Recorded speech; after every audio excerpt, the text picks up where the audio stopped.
Here's our economic update for December 13th, 2025. The Fed on December 10th concluded its Federal Open Market Committee meeting, made another 0.25% interest rate cut as I predicted in the last video that I put up, and we're now at 3.5 to 3.75% for that. The thing that's most interesting here is that they are now initiating purchases of short-term Treasury securities. That means they're starting to buy up the bonds. And that's due to basically low reserves. They're trying to pump more money into basically the system. So it's not QE. They didn't call it that, but it's effectively similar. You're pumping money or you're creating demand for bonds. So what could that do? Well, as you're dropping the interest rate, this could be good or bad depending if you're a saver or an investor. If you're a saver and you have lower interest rates, it means you get less basically interest on your accounts. But if you're borrowing money or you're trying to build something and you're getting a loan or you want to purchase things, lower interest rates help to stimulate the economy. And it also moves money from people that are saving back into basically stocks and other things such as bonds potentially. However, bond yield also goes down with interest rates. Now, if somebody holds a bond and the yield goes down, effectively the bond value goes up. So bonds move inversely to whatever the interest rate or the bond yield would be. Another note that they were concerned with, unemployment has edged up. It's standing at 4.4%. The latest data that we had officially was from September. And they said that the job gains have slowed, but inflation has still moved up from the beginning of the year. So with that, typically the Fed will cut interest rates when jobs are being lost. And the Fed is realizing that for the last couple of years, we've had revisions in job numbers, like this past year, down 911,000 from what they were initially reported as. We're starting to see negative job numbers, and those might actually be revised most likely in the downward direction if that holds true. So that's being a concern. So even though they're seeing that the unemployment rate is going up, it might actually be worse than the official data. So they're keeping an eye on that, but also we had the government shutdown. So October and November, we didn't really get much data. So we're still kind of in the dark. So we also have to rely on ADP and some other independent sources like Challenger Gray and Christmas and some other things like that. So we're going to start getting some of that data in the coming weeks, but because of the shutdown, we haven't been getting it. The Fed generally raises rates when inflation is high. So it has both of these things potentially going on. Inflation is going up, but unemployment's going up. They're choosing to fight unemployment, so they're going to start reducing interest rates, and they're also going to pump money into the system, which effectively creates more demand for securities overall. And if you think about it, if I have a bunch of money in a bank and the interest goes to close to zero, why would I keep it in the bank? I'm probably going to start investing it or moving it around in some way, shape, or form. And when I do that, that creates more demand for things. November 26th, the Fed released their beige book. Basically, consumer spending has declined. Higher end retail has remained resilient.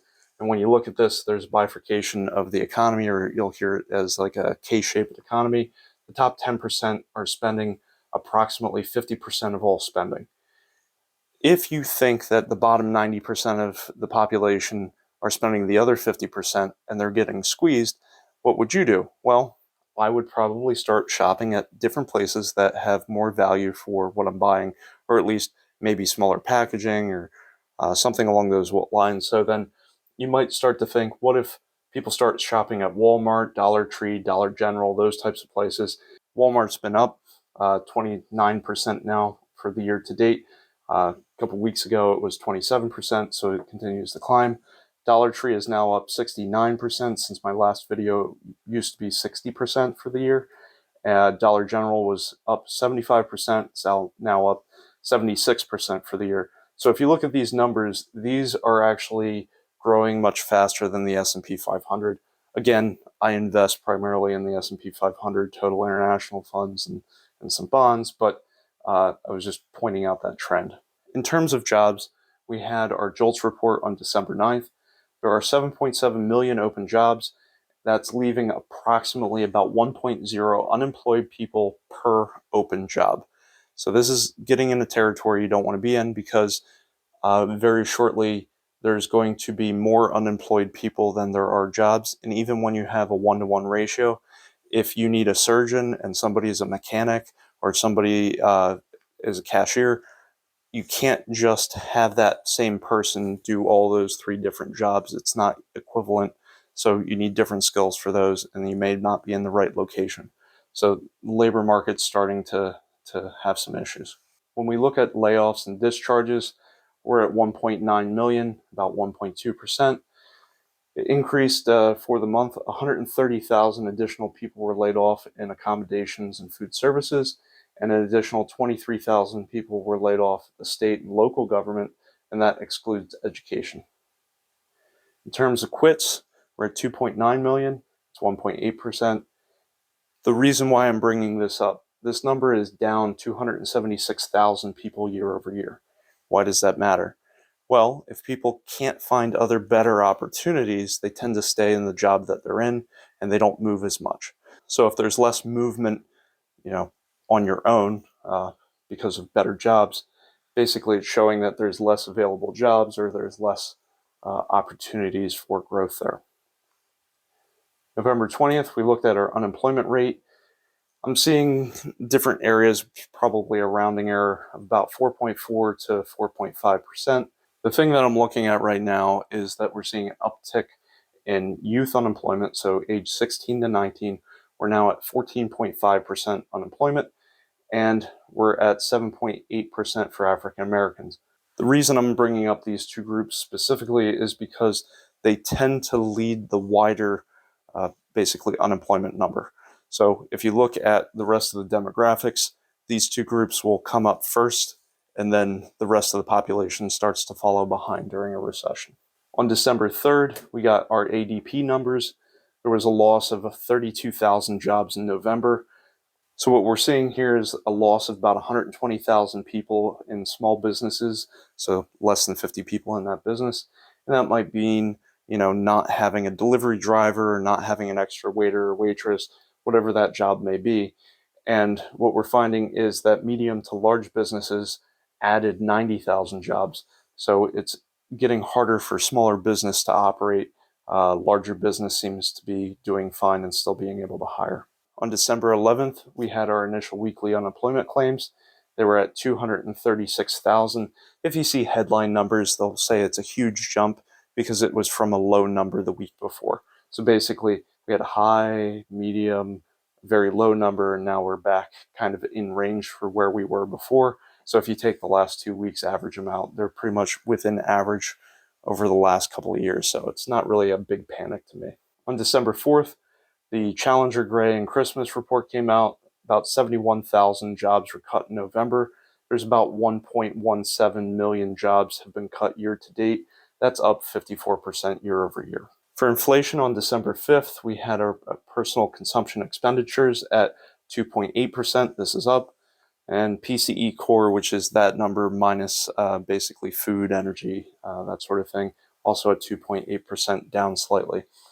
The one I want to point out here is there's over a $10 billion increase in gas and energy, housing utilities, healthcare, insurance, financial services.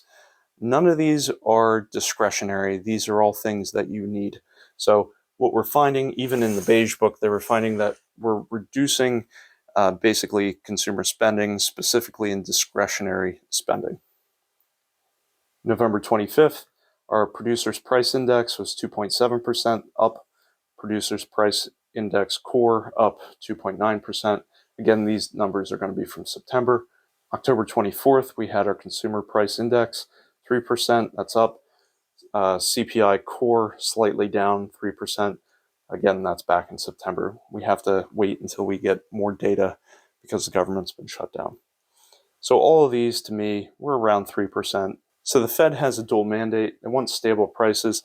They're targeting 2%. They want maximum employment. What is maximum employment? It's not really well defined, but if you see unemployment going up, that's in the wrong direction at the very least. For the consumer, November 25th, retail sales are up 0.2%, but with an uncertainty of plus or minus 0.4%. So this could be negative 0.2%, or it could be up to positive 0.6% for month over month. However, if you look further out, we're up 4.3% year over year. On November 25th, we had consumer confidence. This fell sharply in November. Our expectations index went down another 8.6%. We're now at 63.2. Anything below 80 basically signals a recession ahead. The family current and expected financial situation is now worse than the prior months. Since all of us are consumers as well, put it in the comments below. How are you feeling? Do you think that things are getting easier? Is inflation eating into your budget? Are you spending more or less for the holidays? I find it's interesting that retailers are saying they expect people to spend more money this year than the prior years. But at the same time, when I listen to consumers, they're thinking of pulling back, 5-10% or so. So there's a disconnect between retailers and consumers. So let's see what the data comes out to be in a few months. But what do you think? We have our ISM numbers for manufacturing for December 1st. Basically, there's 4 areas that are growing for production. We have computer electronics, food, beverage, and tobacco, miscellaneous, and machinery. However, the other 11 sectors are declining. Prices are increasing faster, the economy is still growing but slower, and manufacturing is contracting faster. On December 1st, the US and UK have had a deal with pharma to have 0 tariffs on goods coming into the United States from British companies and the UK companies, and the NHS has agreed to increase what they're willing to pay for a maximum price of a drug of 25%. This is the first increase in a couple of decades, so that would allow more US pharma products to go into the UK. As a disclaimer, just realize that I work in a pharma company. Anything I say here does not represent my employer. It's only personal opinions, so take that with a grain of salt. Our gross domestic product, first quarter we had negative 0.6%, second quarter we had positive 3.8%, and third quarter estimate is currently at 3.6% from the nowcast. Some economists have been saying that we've actually been in a rolling recession for the last 3 years, starting in first quarter of 2022 and ending in April of 2025. And the reason they're saying that is that we've had basically a loss of jobs in manufacturing for several years. Then we had hits in IT, and we're having hits in different sectors, but not all at the same time. And we did have a negative quarter, first quarter of 2022. We had a negative quarter in second quarter of 2022. However, that was revised to just slightly positive. So no longer was a technical recession. And we've had negative quarter in first quarter of 2025 as well. So some of these people are saying that we're potentially over with a recession because they are seeing an expansion of GDP and we're seeing an increase in the profits of corporations. So I don't know. What do you think about that? I don't think we've fully been in a recession yet. I think we're just now entering one. Our leading economic indicators were released on December 9th.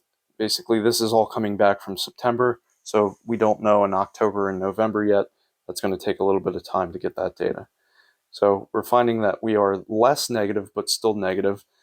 So we did not hit a recession signal for the first time in many months in September. Yay, that's great. But we're still declining for LEI. However, we're still growing for the coincident economic indicator. So that means you could still potentially be headed for a recession, but because you have the growth in the current economic indicators, this means you're still growing in the current economy, but there are things that are dragging on the economy that could turn this negative in the medium range future. So what am I doing? Well, this doesn't really change, and it's not going to change that much going forward either. What I do is, first, I need to make sure that I have an emergency fund. $100 is better than 0, 1,000 is better than 100, so forth and so on. I want to try to build that up, get out of debt, and have about 6 months or so emergency fund. Right now, I'm holding more than a year's worth of emergency money. The reason being is there's a couple purchases I would like to make that I'm holding off on, as well as if I were to get laid off, what I'm finding in the data is that it's taking about 23% of all the people that are on unemployment have been unemployed for longer than basically 6 months. So if I have 6 months emergency fund and I lost a job and I was unemployed for 6 months, how do you survive on that? So that's why I'm holding more than 6 months, around a year at the moment, just because it's getting harder and harder to find a job. And I keep that in FDIC, CDs, high yield savings accounts, that sort of thing. 2, any money that I need within the next 5 years, say I need to replace a car, a roof, a furnace, something that's a big purchase that's, thousands of dollars. I'm going to keep that money in FDIC, CDs, high yield savings, because I don't want to have to withdraw money from, assets if they went down in a particular year.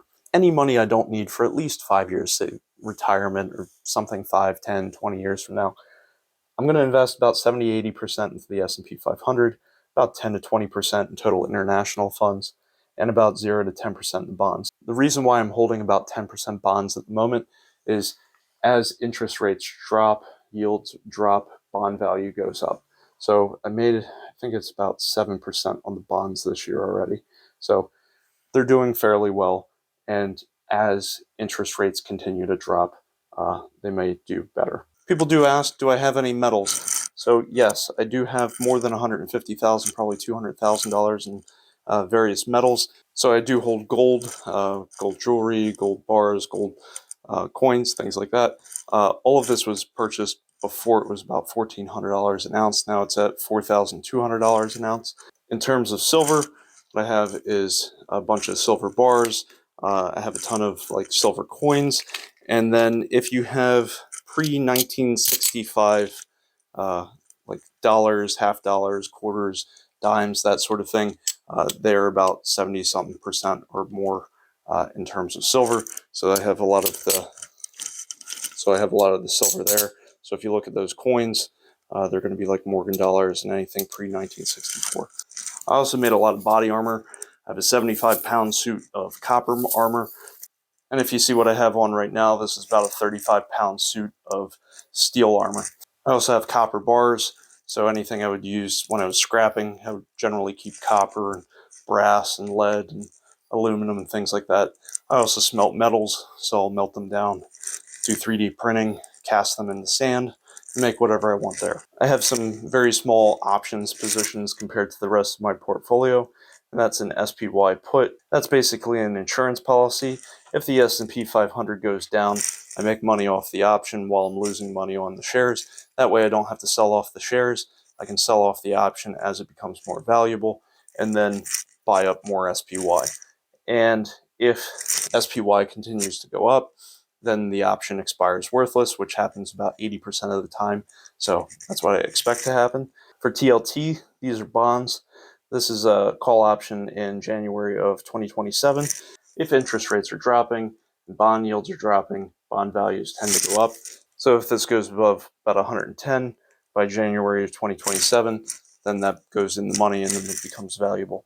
We'll see if that happens. These two are basically speculation or insurance. And then I still have a house, land, farm, a couple other businesses. So that's where I'm pretty much at the moment. Well, thank you for watching. If you enjoyed this video and you like financial information, such as how to make more money, how to save, how to invest, how to be an entrepreneur, start your own business for minimal upfront costs, I'm here to help. So if you want to talk, I have a Discord channel. I go on there maybe once a week, talk to people at night. I also have a Discord channel. If you want to join that, it's free to join. If anybody friends you or direct messages you as soon as you jump onto that channel, it's a scam. Don't respond to it. I'm only going to talk to people. If I talk to you, maybe then I'll accept a friend or something like that. There's also memberships on the channel. Thank you for those that are supporting me. And if you want, you can contribute to that if you like the work that I do. Well, thank you for watching. Please subscribe and have a great day.